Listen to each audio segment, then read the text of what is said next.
জীবনে বিয়েটা সবচেয়ে জরুরি নয়, বরং দুটো মানুষের ভালো থাকাটা বেশি জরুরি।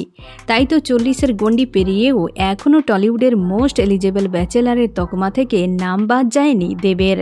যদিও প্রায় 1 দশক ধরে রুক্মিণী মৈত্রের সঙ্গে প্রণয় ডোরে আবদ্ধ তৃণমূলের তারকা সাংসদ দেবের হাত ধরেই অভিনয়ের জগতে পা রাখেন রুক্মিণী। এখন টলিউডের অন্যতম ব্যস্ত অভিনেত্রী, কাজ করছেন বলিউডেও, তাও আবার নিজের চেষ্টায়। নিজেদের সম্পর্ক শুরুর দিন থেকে গোপন রাখেননি, তবে ব্যক্তিগত জীবনকে ব্যক্তিগতই রাখতে ভালোবাসেন। সদ্য সৌদি আরব থেকে ঘুরে এলেন দুজনে, তবে একসঙ্গে কোনো ছবি পোস্ট করেননি। কবে বিয়ের পিঁড়িতে বসতে চলেছেন দুজনে, এই প্রশ্নের উত্তর বারবার এড়িয়ে যান তারা।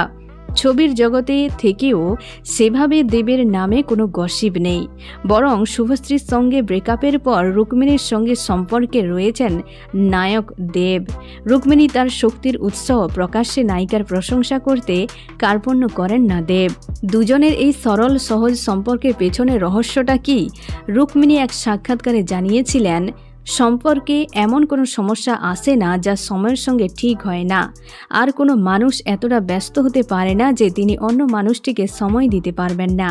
আর এই বিশ্বাস থেকেই পরস্পরের জন্য সময় বার করে নেন দুজনে। দেব এবং রুক্মিণীর সম্পর্কে সায় রয়েছে দুই পরিবারের। রুক্মিণী স্পষ্ট জানিয়েছেন, তার কাছে সবচেয়ে প্রয়োজন ভালো থাকা, খুশিতে থাকা আর সঙ্গে অবশ্যই একে অপরের উপর বিশ্বাস।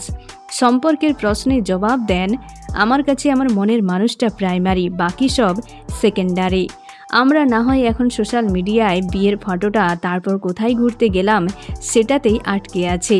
আমি সত্যি ভালো আছি, খুশিতে আছি, কমিটমেন্ট আছি, এটাই দরকার, এটাই সম্মান। তাই কমিটমেন্টটাই আমার কাছে খুবই জরুরি।